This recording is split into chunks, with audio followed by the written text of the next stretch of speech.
이번에는 섹터 컨디션 시간입니다. 중국 정책과 관련된 아이디어 챙겨볼 텐데요.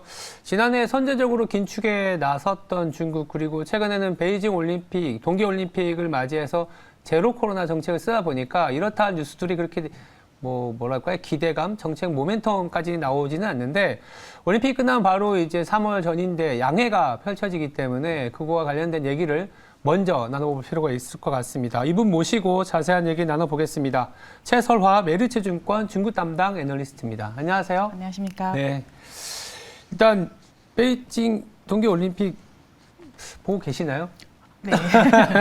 보는데 이게 참 네. 예, 여러 가지 할 말도 많고 우리한테 주는 시사점도 많은 것 같아요. WS 리프레시에서 어떤 얘기했냐면 네. 이제 꼼수를 쓰는 기업들이 나타나기 시작하니까 네. 주가 변동성이 굉장히 커진다. 그런 기업들은. 네. 그러니까 꼼수가 통하지 않는다라는 거를 보여주고 있는 게 실적 시즌이라는데 베이징 동계올림픽 보면서 저도 많이 느끼고 있는 상황입니다. 네.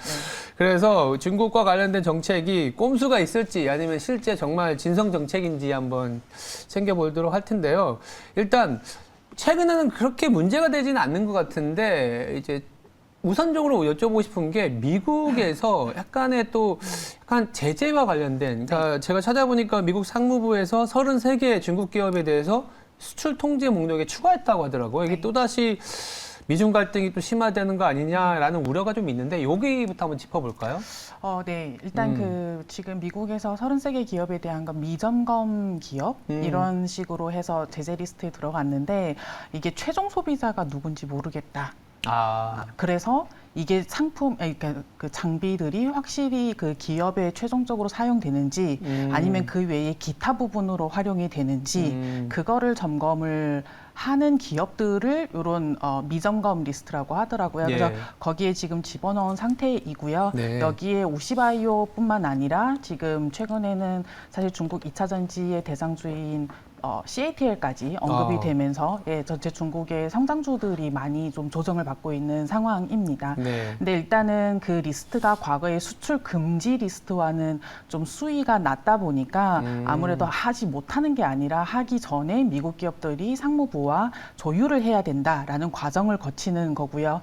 그래서 과거만큼의 그런 미중 갈등의 수위까지는 아니지만 조금 어쨌든 좀 과거보다 최근에 며칠 한 달 전, 2달 전에 비해서는 좀씩 수위가 올라오는 상황이고요. 연간으로 봤을 때 저희는 좀 11월 중간 선거가 있기 때문에 그렇죠. 네, 그리고 미국 내에서도 이런 부분들이 있어서 중국에 대한 제재 수위를 조금씩 높이지 않을까. 이 부분은 분명히 시장에는 좀 리스크 요인으로 작용할 가능성이 있기 때문에 계속 좀 저희는 면밀히 지켜봐야 된다라는 생각을 하고 있습니다. 그러니까 완벽하게 이제 화해 무드를 기대하는 것도 좀 사실은 많이 사라졌고 네, 그렇다고 해서 또 견제가 더 악화되긴 하겠죠. 악화된다라는 게 뭐 경제를 해칠 만큼의 악화라기보다 네. 아까 얘기하신 것처럼 중간 선거라는 부분들을 이제 건드리다 보면 최근에 미국의 바이든 대통령이 여러 가지 이유로 지지율이 뚝뚝 떨어져 있잖아요. 네, 특히 이제 물가가 너무 많이 네. 높아져 있다 보니까 내부의 어떤 여론을 환기시키기 위해서라도 외부의 어떤 공통의 주제를 네. 가져가기 위해서 중국을 건드린다는 얘기는 있는데, 그러다 보니까 또 하나 궁금한 거는 이런 거예요. 미중 갈등이라는 이슈로 인해서 충격을 받는 건 오히려 미국보다는 중국이나 이렇다 여타 이제 이머징 국가일 수 있는데, 이제 금리도 이제 당장은 올리지 않았지만 벌써부터 금리 인상과 금리 상승에 대한 리스크들 점검하기 시작하거든요. 네. 상대적으로 지난해에 데이터를 그려보면 전 세계 통화 중에 가장 가장 달러가 세다고 알고 있지만 더 센 게 사실 위안화였거든요. 네, 맞습니다. 물론 여러 가지 펀더멘탈 이유도 있겠지만 그렇다면 금리를 올리면 우리가 생각해 보는 게 위안화가 어쩌면 좀 약해질 수도 있는 거 아니냐. 더불어서 작년에 굉장히 시끄러웠던 헝다라든지 여러 가지 안 좋았던 기업들이 그렇게 보면 위안화 올라가고 금리 올리면 달러채를 갖고 있는 기업들은 또 안 그래도 만기도 좀 있는 것 같은데 네, 리스크가 맞습니다. 부각되는 거 아니냐 네네. 이런 우려를 하시거든요. 어떻게 네네. 봐야 될까요? 일단 위안화 환율부터 보게 되면요. 사실 다들 좀 미국에서 금리 인상을 하면 네. 중국에서 자금이 빠져나가야 되니까 당연히 위안화 약세 요인일 거다라고 생각을 하는데 의외로 지금 중국의 위안화는 상당히 견조합니다. 그렇죠. 예. 근데 그 주요한 이유는 일단 최근에 한국도 1월에는 그 무역 수지가 적자로 돌아섰지만 맞아요. 중국 같은 경우에는 사실 사상 최대 무역 흑자를 내고 있는 상황이고요. 특히 한국과 다르게 중국은 이 에너지 뭐 원유라든가나 이런 것들을 사실 유가가 빠질 때 많이 사재기를 해뒀다가 최근에는 그 부분에 대한 수입량을 많이 줄였습니다. 그러다 보니까 흑자가 나는 거고 흑자가 나기 때문에 그런 부분들이 위안화 강세를 받쳐줬다라고 생각을 합니다.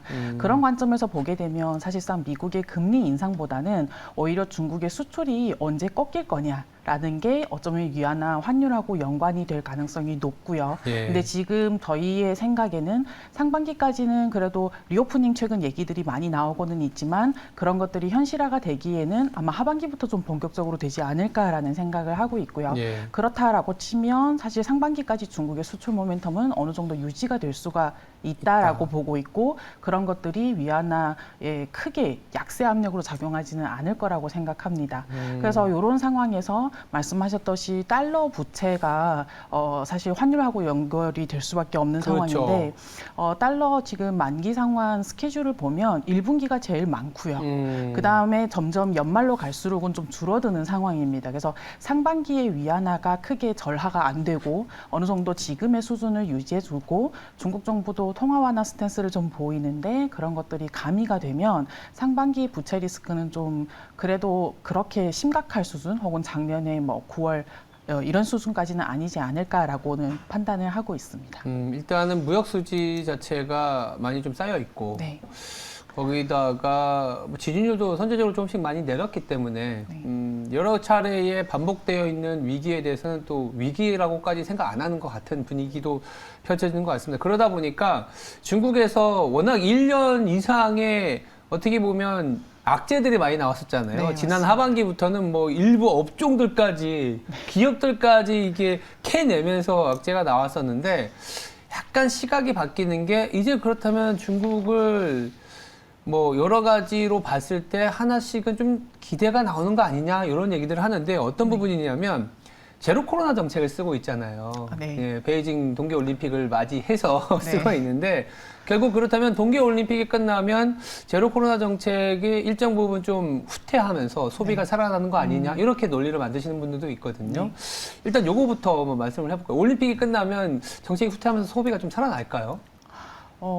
올림픽이 지나면 조금은 풀릴 것 같기는 합니다. 조금은 풀린다. 네네. 그러니까 봉쇄, 그러니까 저도 어디서 그 지표를 본지 정확히 기억은 안 나는데 전 세계에서 봉쇄를 가장 많이 한 그 국가들 지표로 만들었는데 유독 굉장히 높은 게 중국이었거든요. 중국이죠. 네. 그래서 네.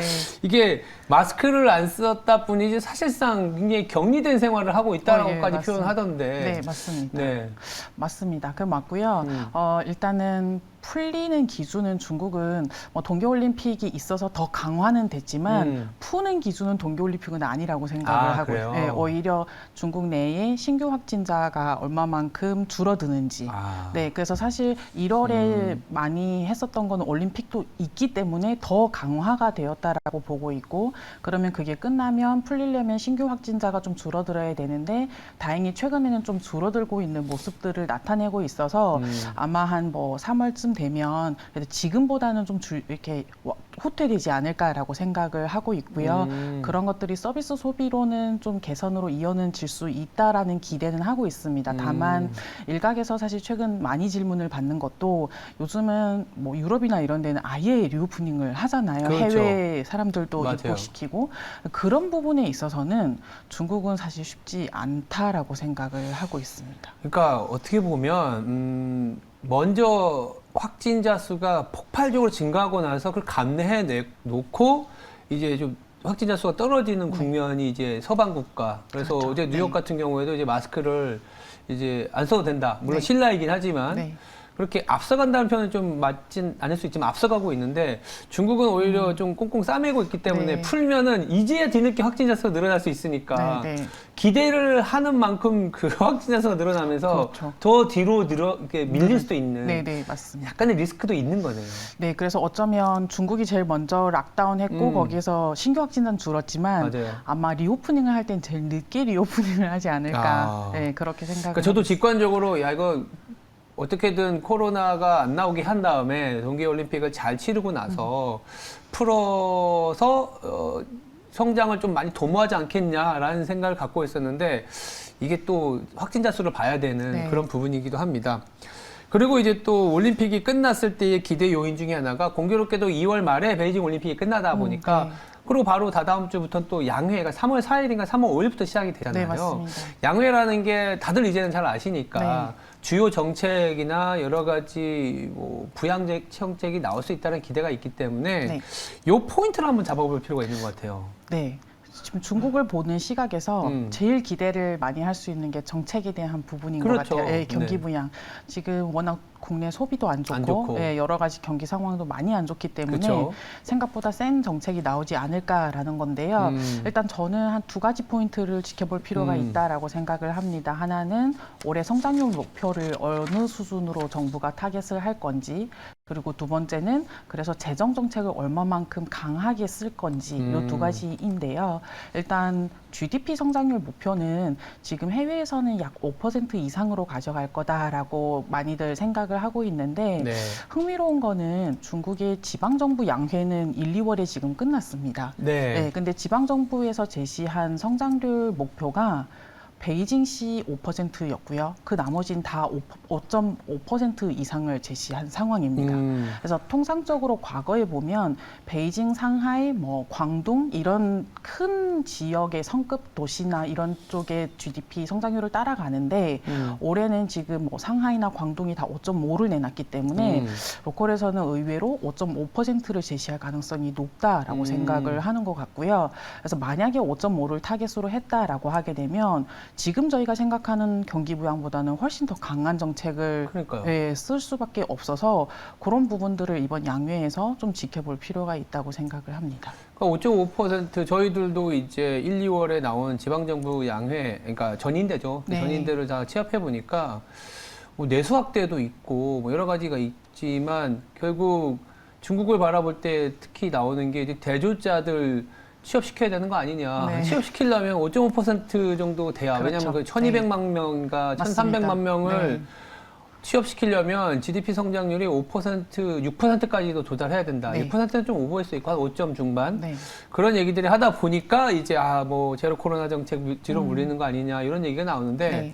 그러면 투자를 많이 할까요? 부동산도 문제가 많잖아요. 저는 소비보다는 투자 쪽을 더 부스팅을 많이 시킬 것 투자 같고, 쪽. 네, 그래서 그게 인프라 투자 하나 있고 아. 다른 하나는 부동산 쪽을 완화를 시킬 수밖에 없습니다. 부동산 쪽. 네, 그래서 부동산이 뭐 과거처럼 다시 성장기로 가는 거는 아니겠지만 작년 하반기에 워낙 강하게 쪼였었고 그러면서 거기에서 어떤 파생되는 시스템 리스크도 생기다 보니 그쪽 부분을 좀 파인 튜닝을 해서 어느 정도 좀 완화시키는 그래서 예를 들면 최근 뉴스에서도 그 중국에서도 임대주택 이런 부분들을 좀 건설을 많이 하고요.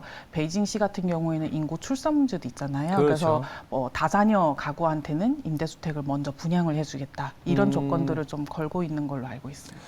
그러니까 어느 나라나 단기적인 성장률을 끌어올리기 위해서는 인프라, 특히 건설 쪽을 건들 수밖에 없기 때문에 2, 3분기에 좀 빠르게 건설에 대한 기대가 중국발로 나타날 수 있다라고 보고 있고 그리고 중장기적으로 또 중국은 항상 신성장 동력을 꼽아내잖아요. 네. 이번엔 어떤 게 될까요? 저는 개인적으로는 5G 투자가 5G. 예, 한 2년 동안 지난 2년 동안은 쉬었었습니다. 아. 많이 예, 그러다가 최근에 중국의 차이나 모바일이던 유니콤이던 텔레콤 이런 기업들이 중국 본토에 2차 상장을 하면서 많은 자금들을 조달을 하게 됐고요. 예. 예, 이런 통신사들이 오히려 5G 인프라 투자를 수주를 늘리면서 관련된 밸류체인들이 좀 올라오지 않을까라고 보고 있고요. 예. 두 번째는 올해 지방정부 그 말씀하신 전인대에서도 얘기하는 방향이 디지털 경제를 빨리 만들자라고 얘기를 하고 있습니다. 네. 이게 역시 인구 문제하고도 그렇죠. 연관이 되어 있는 부분이다 보니까 디지털 이코노미 만드는데 이게 민간 중심이라기보다는 약간 정부 주도의 그 디지털 뭐 온라인 정부 이런 거를 만들고자 하는 속도들이 지금 빠르게 나타나고 있어서 그런 시스템을 구축한다고 했을 때 뭐 관련된 IT 인프라들이 올해에는 중국에서 조금 과거보다 빠른 성장세를 보이지 않을까라고 예상을 하고 있습니다. 알겠습니다. 일단 중국이 워낙 1년 거의 따지면 1년 반 정도 먼저 긴축적인 스탠스를 보여왔고 그 과정에서 한국에는 이렇다 할 큰 모멘텀을 주지는 않았다라고 볼 수 있는데 뭐 또 한편으로는 중국이 또 리오프닝이나 뭐 대규모 부양책을 쓰기보다는 조금씩 미세하게 이제 바뀌어가는 과정이다라고도 좀 볼 수 있을 것 같습니다. 그런 부분을 감안해서 3월 전인대를 좀 기대해 보면 될 것 같습니다. 지금까지 최소라 메리츠증권 애널리스트였습니다. 감사합니다. 감사합니다.